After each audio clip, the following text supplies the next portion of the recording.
എല്ലാവർക്കും നമസ്കാരം. എല്ലാവർക്കും ശ്രുതീസ് ലേണിംഗ് സ്കൂളിലേക്ക് സ്വാഗതം.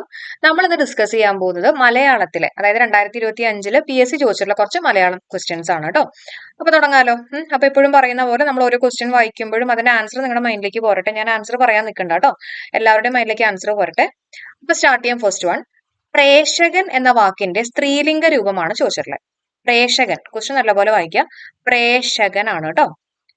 എന്താ ആൻസർ ആയിട്ട് വരിക? പ്രേക്ഷകയാണ് അല്ലെ. ഓപ്ഷൻ സി, പ്രേക്ഷകയാണ് നമ്മുടെ ആൻസർ ആയിട്ട് വരിക. അപ്പൊ പ്രേക്ഷകൻ എന്ന് പറഞ്ഞാൽ എന്താ? പ്രേക്ഷകൻ എന്ന് പറഞ്ഞാൽ അയക്കുന്നവൻ അല്ലെ, അയക്കുന്നവൻ. പ്രേക്ഷകനാണെങ്കിലോ, ഇക്ഷ വരാണെങ്കിൽ കാഴ്ചക്കാരൻ. നമ്മൾ പറയാറില്ലേ പ്രേക്ഷകര് അല്ലെ, പ്രേക്ഷകരാണെന്നൊക്കെ പറയില്ലേ, അതായത് കാഴ്ചക്കാര്. അപ്പൊ പ്രേക്ഷകൻ എന്ന് പറഞ്ഞാല് അയക്കുന്നവനും, പ്രേക്ഷകൻ ഇക്ഷ വരുമ്പോ അത് കാഴ്ചക്കാരൻ. ഇത് തമ്മിൽ മാറിപ്പോണ്ട കേട്ടോ. അപ്പൊ നമ്മളോട് ചോദിച്ചിട്ടുള്ളത് ഇതാണ്, പ്രേക്ഷകന്റെ ആണ് സ്ത്രീലിംഗം ചോദിച്ചിട്ടുള്ളത്. എന്താണ്? പ്രേക്ഷകയാണ്. പ്രേക്ഷക, പ്രേക്ഷകൻ, പ്രേക്ഷകൻ, പ്രേക്ഷക. ഇനി അതേപോലെ തന്നെ നമുക്ക് കുറച്ച് സ്ത്രീലിംഗം ഡിസ്കസ് ചെയ്യാം. അഭിഭാഷകൻ, അഭിഭാഷകന്റെ എന്താ വരിക? അഭിഭാഷക. ഓക്കെ, അപ്പൊ ഭാഷ അതേപോലെ തന്നെ കേട്ടോ, ഭാഷയിൽ വ്യത്യാസമൊന്നും ഇല്ലെന്ന് ഓർത്തു വയ്ക്കാം. രണ്ട് സ്ഥലത്തും ഭാഷയുണ്ട്. അഭിഭാഷകൻ, അഭിഭാഷക, കായാണ് വരുന്നത്. പിന്നെ ഒരു കാര്യം കൂടെ, നമ്മൾ മലയാളം പഠിക്കുമ്പോൾ എപ്പോഴും കറക്റ്റ് ആയിട്ടുള്ള ആൻസർ തന്നെ പറഞ്ഞു പഠിക്കാൻ ശ്രമിക്കുക. അല്ലാണ്ട് ഓപ്ഷൻസ് വായിക്കാതിരിക്കുന്നതാണ് ഏറ്റവും നല്ലത്. കാരണം വെറുതെ നമ്മുടെ മൈൻഡിൽ അത് കയറ്റിക്കഴിഞ്ഞാൽ ചിലപ്പോൾ എക്സാമിന് നമുക്ക് അത് കറക്റ്റ് ആയിട്ട് തോന്നും കേട്ടോ. അപ്പൊ അതുകൊണ്ട് കറക്റ്റ് ആൻസർ തന്നെ പറഞ്ഞു പഠിക്കാൻ ശ്രദ്ധിക്കുക കേട്ടോ. അപ്പൊ അഭിഭാഷകൻ എന്താ വരിക? അഭിഭാഷക, അഭിഭാഷക കേട്ടോ. ഭാഷ, ഭാഷകൻ, ഭാഷകൻ, ഭാഷക. ഗവേഷകൻ, ഗവേഷികയാണ്. അപ്പൊ ഗവേഷകൻ എന്നൊക്കെ പറയുമ്പോൾ ഒരു റിസർച്ചർ അല്ലെ. അപ്പൊ അവിടെ സ്ത്രീക്ക് കുറച്ച് ഇമ്പോർട്ടൻസ് ഉണ്ടെന്നുള്ള രീതിയിൽ ഓർക്കാം. അവിടെ ഷീ ആണ് വരുന്നത്. നമ്മൾ ഇംഗ്ലീഷിൽ ഷീ പറയില്ല, അതേപോലെ ഗവേഷിക അല്ലെങ്കിൽ റിസർച്ചറിന്റെ കേസ് വരുമ്പോൾ സ്ത്രീക്ക് കുറച്ച് ഇമ്പോർട്ടൻസ് ഉണ്ട്. ഷീ ആണ് വരണേ എന്നുള്ള കാര്യം ഓർത്ത് വയ്ക്കുക. ഗവേഷികയാണ് വരുന്നത് കേട്ടോ. അഭിനേതാവ്, നേതാവിന്റെ എന്താ പറയുക? നേത്രിയാണ് അല്ലെ. അപ്പൊ അഭിനേതാവ് എന്ന് പറയുമ്പോൾ അഭിനേത്രി. അപ്പൊ അഭിനേതാവ്, അഭിനേത്രി. ഓക്കെ, ഈ നേതാവ് ചോദിക്കുകയാണെങ്കിൽ നേത്രിയാണ്. കർഷകന്റെ സ്ത്രീലിംഗം എന്താ വരിക? കർഷകൻ, കർഷകയാണ്. ഓക്കെ, കർഷകൻ, കർഷക. ഓക്കെ, കർഷകൻ, കർഷകയാണ് വരുന്നത് കേട്ടോ. കിങ്കരൻ ആണെങ്കിലോ, PSC ചോദിച്ചിട്ടുള്ളതാണ്. കിങ്കരൻ ആണെങ്കിൽ കിങ്കരിയാണ് വരുന്നത്. സ്ത്രീലിംഗം വരുന്നത് കിങ്കരിയാണ്. ഓക്കെ, അപ്പൊ ഒന്നും കൂടെ നമുക്ക് നോക്കാം. ശ്രദ്ധിക്കുക. പ്രേക്ഷകനാണെങ്കിൽ അതിന്റെ മീനിങ് എന്താ? അയക്കുന്നവനാണ്. പ്രേക്ഷകനാണെങ്കിൽ കാഴ്ചക്കാരൻ. അഭിഭാഷകനാണെങ്കിൽ സ്ത്രീലിംഗം വരുന്നത് അഭിഭാഷക. ഭാഷയിൽ വ്യത്യാസമില്ല എന്നുള്ള രീതിയിൽ ഓർത്തു വയ്ക്കാൻ. രണ്ട് സ്ഥലത്തും ഭാഷയാണ് അല്ലെ. ഇനി ഗവേഷകനാണെങ്കിൽ അവിടെ സ്ത്രീലിംഗത്തിൽ ഷീ വരുന്നുണ്ട് അല്ലെ, ഗവേഷിക. അഭിനേതാവ്, അഭിനേത്രി. കർഷകൻ, കർഷക. കിങ്കരൻ, കിങ്കരിയാണ് വരുന്നത്. ഓക്കെ, അപ്പൊ ഇതായിരുന്നു നമ്മുടെ ഫസ്റ്റ് ക്വസ്റ്റ്യൻ വന്നിട്ടുണ്ടായിരുന്നു കേട്ടോ. ഒരു കാര്യം കൂടെ പറഞ്ഞേക്കട്ടെ, നമ്മുടെ ശ്രുതീസ് ലേണിംഗ് സ്ക്വയറിന്റെ ആപ്പിൽ മലയാളം മാത്രം പഠിക്കാനുള്ള കോഴ്സ് ഉണ്ട്, ഇംഗ്ലീഷ് മലയാളം കൂടിയിട്ടുള്ള കോഴ്സ് ഉണ്ട്, ഇംഗ്ലീഷ് മലയാളം കറണ്ട് അഫയേഴ്സ് കൂടിയിട്ടുള്ള കോഴ്സുകൾ അവൈലബിൾ ആണ് കേട്ടോ. ആർക്കെങ്കിലും ജോയിൻ ചെയ്യാൻ താല്പര്യം ഉണ്ടെങ്കിൽ നിങ്ങൾക്ക് തീർച്ചയായിട്ടും ജോയിൻ ചെയ്യാം. അപ്പൊ അതിന്റെ ലിങ്ക് ഞാൻ കമന്റ് ആയിട്ട് പിൻ ചെയ്തേക്കാം. ഓക്കെ, അപ്പൊ ആ ഒരു വാട്സ്ആപ്പ് ഗ്രൂപ്പിൽ നിങ്ങൾ ജോയിൻ ചെയ്താൽ മതി. ബാക്കി ഞാൻ നിങ്ങളെ അസിസ്റ്റ് ചെയ്ത് തരാം കേട്ടോ. ഓക്കെ, അപ്പൊ നമുക്ക് അടുത്ത ചോദ്യത്തിലേക്ക് കയറാം. ക്വസ്റ്റ്യൻ കാണുന്നുണ്ടല്ലോ അല്ലെ. ഈ ക്വസ്റ്റ്യൻ പേപ്പർ 88/2025 ആണ് കേട്ടോ. ഓക്കെ, അപ്പൊ നമ്മുടെ ചോദ്യം ഇതാണ്. നിഷ്ഫല യജ്ഞം എന്ന അർത്ഥം വരുന്ന ശൈലി തിരഞ്ഞെടുക്കുക എന്നുള്ളതാണ് ചോദ്യം. നിഷ്ഫല യജ്ഞം. ഓക്കെ, അപ്പൊ ഈ ഒരു മീനിങ് വരുന്ന ശൈലി ഏതാ? വേഗം പറഞ്ഞോളൂ ആൻസർ. കാകദന്ത ഗവേഷണം അല്ലെ. എന്താണ്? കാകദന്ത ഗവേഷണം. കാക അല്ലെങ്കിൽ കാകൻ എന്നൊക്കെ പറഞ്ഞാൽ നമ്മുടെ കാക്ക അല്ലെ. കാക്കയുടെ ദന്തം അല്ലെങ്കിൽ പല്ല്, അതിനെക്കുറിച്ച് റിസർച്ച് ചെയ്യാണ്. അപ്പോ ഇല്ലാത്ത കാര്യത്തെ കുറിച്ച് റിസർച്ച് ചെയ്യാന്നുള്ള ഒരു മീനിങ് അല്ലേ വരുന്നത്. കാകദന്ത ഗവേഷണം, കാക്കയ്ക്ക് പല്ലില്ലല്ലോ, അപ്പൊ അതിനെക്കുറിച്ച് ഗവേഷണം ചെയ്യണം. അപ്പൊ ഇല്ലാത്ത കാര്യത്തെ കുറിച്ച് റിസർച്ച് ചെയ്യാണ് അല്ലെ. അപ്പൊ അത് നിഷ്ഫലമായിട്ടുള്ള ഒരു കാര്യമാണ്, നിഷ്ഫല യജ്ഞമാണ് അല്ലെ. അപ്പൊ അതാണ് ഇതിന്റെ മീനിങ് ആയിട്ട് വരുന്നത്. അപ്പൊ നമുക്ക് ബാക്കിയുള്ള ഓപ്ഷൻസും കൂടെ ഒന്ന് ഡിസ്കസ് ചെയ്ത് പോവാം. ഓക്കെ, ബടവാക്ക് എന്ന് പറഞ്ഞാൽ എന്താ? ബടവാക്ക്, ബടവാക്ക് എന്ന് പറഞ്ഞാല് അർത്ഥശൂന്യമായിട്ടുള്ള സംസാരം. ഓക്കെ, അർത്ഥശൂന്യമായിട്ടുള്ള സംസാരമാണ് ബടവാക്ക് എന്ന് പറയുന്നത്. ഓക്കെ, അപ്പോ നമ്മുടെ ഭടന്റെ ഒക്കെ വാക്ക് എന്നുള്ള രീതിയിൽ നമുക്ക് ആലോചിക്കാം അല്ലെ. ഭടന്മാരുടെ ഒക്കെ വാക്ക് എന്ന് പറയുമ്പോൾ നമ്മൾ അതിന് വലിയ ഇമ്പോർട്ടൻസ് ഒന്നും കൊടുക്കില്ല. അർത്ഥശൂന്യമായിട്ടുള്ള ഒരു സംസാരമാണെന്നുള്ള രീതിയിൽ നമുക്ക് ആലോചിക്കാം. ഓക്കെ, ഇനി നാരദക്രിയ. നാരദൻ എന്ന് പറയുമ്പോൾ നമുക്കറിയാം കലഹവും ആയിട്ടൊക്കെ നമുക്ക് ആലോചിക്കാമല്ലോ. അപ്പൊ നാരദക്രിയ എന്ന് പറഞ്ഞാൽ കലഹം ഉണ്ടാക്കുക. അതാണ് നാരദക്രിയ എന്ന് പറയുന്നത് കേട്ടോ. ഇനി നമുക്ക് അടുത്ത ചോദ്യത്തിലേക്ക് കയറാം. പിരിച്ചെഴുത്താണ്. അപ്പോ ഇതിലെ ചോദ്യം നോക്കിയേ. നിരാമയം എന്ന പദത്തിന്റെ പിരിച്ചെഴുത്ത് രൂപമാണ് ചോദിച്ചിട്ടുള്ളത്. നിരാമയം. നല്ലപോലെ നോക്കിയിട്ട് പറയാം കേട്ടോ. നിരാമയം. ഓക്കെ, ആൻസർ നിർ പ്ലസ് ആമയമാണ് കേട്ടോ. നിർ പ്ലസ് ആമയമാണ് നമ്മൾ നിരാമയം എന്നുള്ള രീതിയിൽ എഴുതുക. അല്ലെങ്കിൽ നിരാമയത്തെ നമ്മൾ പിരിച്ചെഴുതുമ്പോൾ എന്ത് വരും? നിർ പ്ലസ് ആമയം അല്ലെങ്കിൽ നിർ അധികം ആമയം എന്നുള്ളതാണ്. അപ്പൊ ഇവിടെ നമുക്ക് കുറച്ച് കാര്യങ്ങളും കൂടെ നമുക്കൊന്ന് പഠിച്ചു പോവാം കേട്ടോ. അതായത് ഞാനൊരു 2-3 റൂളുകൾ മാത്രം പറഞ്ഞു പോവാണ്. അപ്പൊ ഇവിടെ ഈക്ക് ശേഷം സ്വരം വരുമ്പോ, ഓക്കെ, ഈക്ക് ശേഷം സ്വരം വന്നു കഴിയുമ്പോൾ അവിടെ നമുക്ക് യ് എന്നുള്ള രീതിയിൽ നമുക്ക് പറയാം. അല്ലെങ്കിൽ ഇതിനെ നമ്മൾ ചിഹ്ന രൂപത്തിൽ പറയുമ്പോൾ അതെ ചിഹ്നമാണ് നമ്മൾ സാധാരണ കൊടുക്കുക അല്ലെ, യ് എന്നുള്ള രീതിയിൽ. പിന്നെ ഊക്ക് ശേഷം സ്വരം വരുമ്പോ നമുക്ക് അവിടെ എന്ത് കൊടുക്കാം? വ് എന്നുള്ള രീതിയിലാണ് വരിക കേട്ടോ. വ് നമ്മൾ കൊടുക്കുമ്പോൾ ഇങ്ങനെ വരും അല്ലെ, വ് ചിഹ്നങ്ങളായിട്ടാണ് നമ്മൾ കൊടുക്കുക. ഞാൻ എക്സാമ്പിൾസ് കാണിച്ചു തരാം, അപ്പൊ നിങ്ങൾക്ക് കുറച്ചും കൂടെ ഒരു ഐഡിയ കിട്ടും. അതേപോലെ തന്നെ ഋക്ക് ശേഷം സ്വരം വന്നു കഴിയുമ്പോൾ എങ്ങനെയാ വരിക? ര് അല്ലെങ്കിൽ റ് എന്നാണ് വരിക കേട്ടോ. അപ്പൊ നമുക്ക് കുറച്ച് എക്സാമ്പിൾസ് നോക്കാം, അപ്പൊ കുറച്ചും കൂടെ ഒരു ഐഡിയ കിട്ടും. ഓക്കെ, പ്രത്യേകം. പ്രത്യേകത്തിനെ ഒന്ന് പിരിച്ചെഴുതി പറഞ്ഞേ. പ്രത്യേകം. ഓക്കെ, പ്രത്യേകത നമ്മൾ എങ്ങനെയാ പിരിച്ചെഴുതുക? ഇവിടെ നോക്കുമ്പോ ഈ യായ് ഉണ്ട് അല്ലെ, അപ്പൊ നമ്മൾ ഇവിടെ നോക്കിയേ യാ. ഓക്കെ, യാ വരുമ്പോ എങ്ങനെ വരണം? ഈ എന്നുള്ളൊരു രീതിയിൽ വരണം. അപ്പൊ നമുക്ക് എങ്ങനെ എഴുതാൻ പറ്റും? പ്രത്യേകം എന്ന് പറയുമ്പോ യായ് ഉണ്ട്, അപ്പൊ അതുകൊണ്ട് തന്നെ നമുക്ക് അവിടെ പ്രതി അല്ലെ, ഈ എന്നുള്ളൊരു ഇതല്ല വരുന്നത്. അപ്പൊ പ്രതി അധികം ഏകം, അതാണ് പ്രത്യേകം. മനസ്സിലാവുണ്ടോ? അപ്പൊ ഇങ്ങനെയുള്ള കുറച്ച് കുഞ്ഞു കുഞ്ഞു റൂൾസുകൾ ഉണ്ട് കേട്ടോ. കാണാൻ പറ്റുന്നുണ്ടോ? പ്രതി അധികം ഏകമാണ് വരുന്നത്, പ്രത്യേകം. നമുക്ക് വേറൊരു ഉദാഹരണം നോക്കാം. സ്വാഗതം. സ്വാഗതം ഇതിനെങ്ങനെ നമുക്ക് പിരിച്ചെഴുതാൻ പറ്റും? സ്വാഗതം ഈ ഒരു ചിഹ്നമാണ് വന്നിട്ടുള്ളത് അല്ലെ, വ്. അപ്പൊ ഇത് വരുമ്പോ എങ്ങനെയായിരിക്കും? ഒരു ഊ ആണ് അവിടെ വന്നിട്ടുള്ളത് അല്ലെ, ശരിയല്ലേ? സ്വാഗതം എന്ന് പറയുമ്പോൾ ഇവിടെ നോക്കിയേ, ഈ വ് അതിന്റെ അവിടെ വരുന്നത് ഊ ആണ്. അപ്പൊ എങ്ങനെ എഴുതാൻ പറ്റും നമുക്ക്? ഊ അല്ലെങ്കിൽ സൂന്ന് എഴുതാൻ പറ്റും അല്ലെ. അപ്പൊ സു അധികം പിന്നെ സ്വാഗതം, അപ്പൊ ആഗതം. ആഗതം, സ്വാഗതം. മനസ്സിലായോ? അപ്പൊ ഇതേപോലെ നമുക്ക് റൂൾസുകൾ ഉണ്ട്. ആ റൂൾസുകൾ വെച്ചിട്ട് നമുക്ക് പലതും ഇതേപോലെ എഴുതാൻ പറ്റും. ഓക്കെ, വേറൊരു എക്സാമ്പിൾ നമുക്ക് നോക്കാം. വാഗ്വാദം. ഓക്കെ, വേറൊരു എക്സാമ്പിൾ നമുക്ക് നോക്കാം. സ്വൽപ്പം. സ്വൽപ്പം ഇതിനെങ്ങനെ നമുക്ക് പിരിച്ചെഴുതാൻ പറ്റും? സ്വൽപ്പം എല്ലാവരും ഒന്ന് ട്രൈ ചെയ്യൂ കേട്ടോ. സ്വൽപ്പം എങ്ങനെ എഴുതാൻ പറ്റും നമുക്ക്? ഇവിടെ നോക്കുമ്പോ ദേ ഇവിടെ സ്വൽപ്പം അല്ലെ, അപ്പൊ ഈ ഒരു ചിഹ്നമാണ് വാ എന്നുള്ളൊരു അല്ലെങ്കിൽ ഈ ഒരു ചിഹ്നമാണ് വന്നിട്ടില്ല, അപ്പൊ ഇവിടെ ഊ വരണം, ശരിയല്ലേ? അപ്പൊ എങ്ങനെ എഴുതും? സു അല്ലെ, ഊ എന്ന് പറയുമ്പോ സു.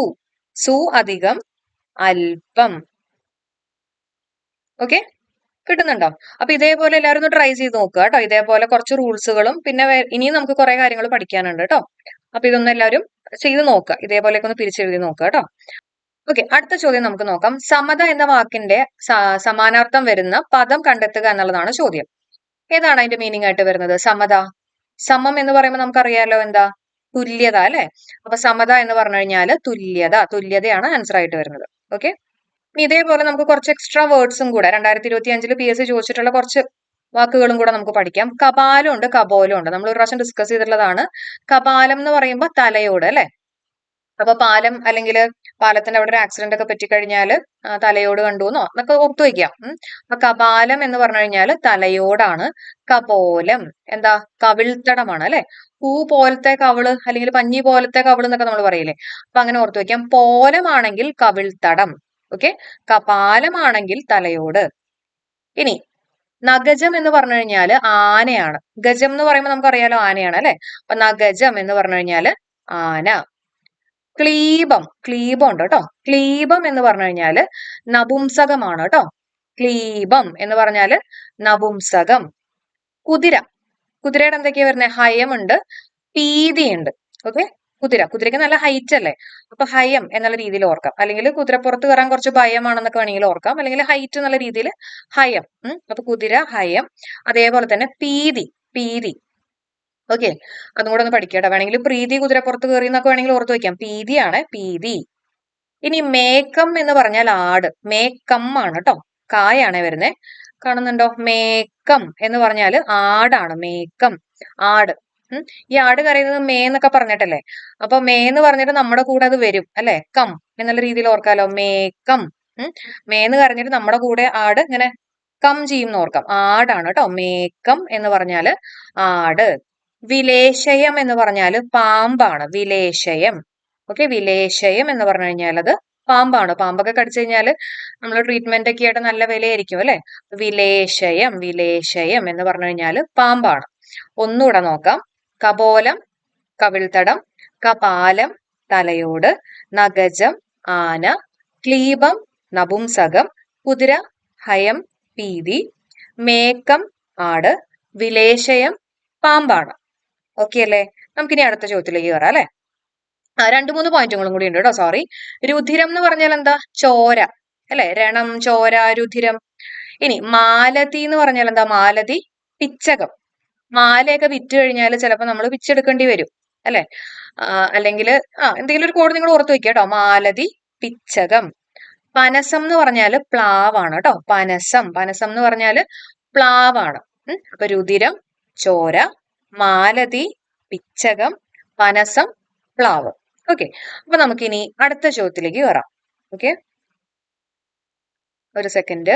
12 വർഷകാലം എന്നതിന്റെ ഒറ്റപ്പദം ഏത്? 12 വർഷകാലം നമ്മൾ അതിനെന്താ പറയാ? 12 വർഷകാലം എന്ന് പറയുന്നത് പറഞ്ഞോളൂ. വ്യാഴവട്ടം. ഓക്കെ, വ്യാഴവട്ടം എന്നാണ് പറയാ കേട്ടോ. 12 വർഷകാലത്തിന് എന്താ പറയാ? വ്യാഴവട്ടം എന്നാണ് പറയാ. അടുത്ത് നോക്കാം. താഴെ കൊടുത്തവയിൽ ബഹുത്വ സൂചന നൽകുന്ന പദം തിരഞ്ഞെടുക്കുക എന്നുള്ളതാണ് ചോദ്യം. ഏതാണ്? ബഹുത്വ സൂചന നൽകുന്ന പദമാണ് ചോദിച്ചിട്ടുള്ളത്. ഓക്കെ, സ്വാമികൾ എന്ന് പറഞ്ഞാല് എന്താ? സ്വാമികൾ ഒരാളെയല്ലേ നമ്മൾ ഉദ്ദേശിക്കുന്നത്. സ്വാമികൾ എന്ന് പറയുമ്പോൾ അത് കുറെ പേരില്ല അല്ലെ? ഒരാളെയാണ്. പക്ഷെ നമ്മൾ സ്വാമികൾ എന്ന് പറയുമ്പോൾ അത് ഒരു ബഹുമാനം എന്നുള്ള രീതിയിൽ നമ്മൾ കൊടുക്കുകയാണ്.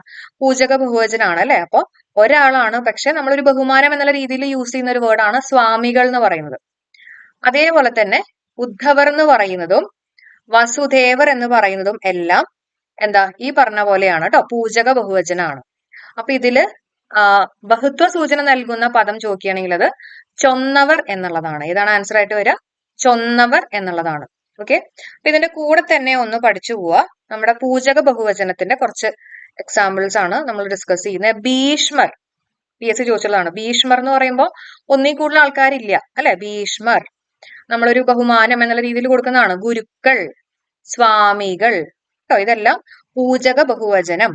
പൂജക ബഹുവചനം എന്ന് പറഞ്ഞു കഴിഞ്ഞാൽ എന്താ? ബഹുമാനം കൊടുക്കുന്ന രീതിയിൽ നമ്മൾ ഇതേപോലെ മർ, കളൊക്കെ നമ്മൾ കൂട്ടും അല്ലെ? അങ്ങനെ യൂസ് ചെയ്യുന്നതാണ്.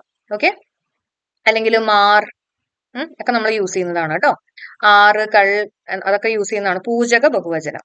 ഓക്കെ, ഡീറ്റെയിൽഡ് ആയിട്ടുള്ള ക്ലാസ് നമ്മൾ ചെയ്തിട്ടുണ്ട് കേട്ടോ. നമ്മുടെ ആപ്പിൽ നമ്മൾ ചെയ്തിട്ടുണ്ട്. അപ്പൊ നമുക്കിനി അടുത്ത ചോദ്യത്തിലേക്ക് കയറാം. ശുദ്ധരൂപം തിരഞ്ഞെടുക്കുക. ഇതിൽ ഏതാണ് കറക്റ്റ് ആയിട്ടുള്ള ആൻസർ? വേഗം പറഞ്ഞോളൂ. ആൻസർ ഓപ്ഷൻ ബി ആണ്. അഷ്ടമുഷ്ടിയാണ് അല്ലെ? ഓപ്ഷൻ ബി ആണ് ആൻസർ ആയിട്ട് വരുന്നത്. എല്ലാവരും ഒന്ന് എഴുതി പഠിച്ചു നോക്കുക കേട്ടോ. ഓക്കെ, അടുത്ത ചോദ്യം നോക്കാം. മുല്ലപ്പൂമ്പൊടി ഏറ്റുകിടക്കും കല്ലിനുമുണ്ടാം സൗരഭ്യം. ഈ വരികളുടെ സമാനാശയം വരുന്ന പഴഞ്ചൊല്ല് ഏത് എന്നുള്ളതാണ്. ഇതേ മീനിങ് വരുന്ന പഴഞ്ചൊല്ല് ഏത് എന്നുള്ളതാണ് നമ്മുടെ ചോദ്യം. പറയാവോ? എന്തായിരിക്കും ആൻസർ ആയിട്ട് വരുന്നേ? പാലോട് ചേർന്ന വെള്ളവും പാലാകും അല്ലെ? പാലോട് ചേർന്ന വെള്ളവും പാലാകും. നിങ്ങൾക്ക് കിട്ടിയിട്ടുണ്ടാവും അല്ലെ? മുല്ലപ്പൂമ്പൊടി ഏറ്റുകിടക്കും കല്ലിനുമുണ്ടാം സൗരഭ്യം എന്ന് പറയുമ്പോൾ പാലോട് ചേർന്ന വെള്ളവും പാല് തന്നെയായിരിക്കും, അല്ലെങ്കിൽ പാലാകും എന്നുള്ളതാണ് ആൻസർ ആയിട്ട് വരുന്നത്. ഇനി പ്രിമിറ്റീവ് എന്നതിന്റെ പരിഭാഷ പദം കണ്ടെത്തുക. പ്രിമിറ്റീവ് എന്ന് പറഞ്ഞാൽ എന്താ? ഇംഗ്ലീഷിൽ പഠിപ്പിച്ചിട്ടുണ്ട്. പ്രിമിറ്റീവ് എന്ന് പറഞ്ഞാല് പ്രാകൃതമായിട്ടുള്ള, ഏൻഷ്യന്റ് ആയിട്ടുള്ള അല്ലെ? പ്രിമിറ്റീവ് എന്ന് പറഞ്ഞാൽ ഏൻഷ്യന്റ് ആണ്, പ്രാകൃതമായിട്ടുള്ള കേട്ടോ. ഇനി നമ്മുടെ ലാസ്റ്റ് ക്വസ്റ്റ്യൻ. താഴെ കൊടുത്തവയിൽ കാട് എന്ന പദത്തിന്റെ പര്യായ പദക്കൂട്ടം ഏത് എന്നുള്ളതാണ് ചോദിച്ചിട്ടുള്ളത്. അപ്പൊ ഇവിടെ നമുക്ക് പല ഓപ്ഷൻസ് കൊടുത്തിട്ടുണ്ട്. കുറച്ച് കൺഫ്യൂസ് ചെയ്യിപ്പിക്കുന്ന രീതിയിലുള്ള ഓപ്ഷൻസ് ഒക്കെ കൊടുത്തിട്ടുണ്ട്. അപ്പൊ നോക്കിയിട്ട് പറഞ്ഞേ, ഏതായിരിക്കും ആൻസർ ആയിട്ട് വരിക? താഴെ കൊടുത്തവയിൽ കാട് എന്ന പദത്തിന്റെ പര്യായ പദക്കൂട്ടം ഏതാണ് വരുന്നത്? ഓക്കെ, നല്ലപോലെ നോക്കിയിട്ട് പറഞ്ഞോളൂ കേട്ടോ.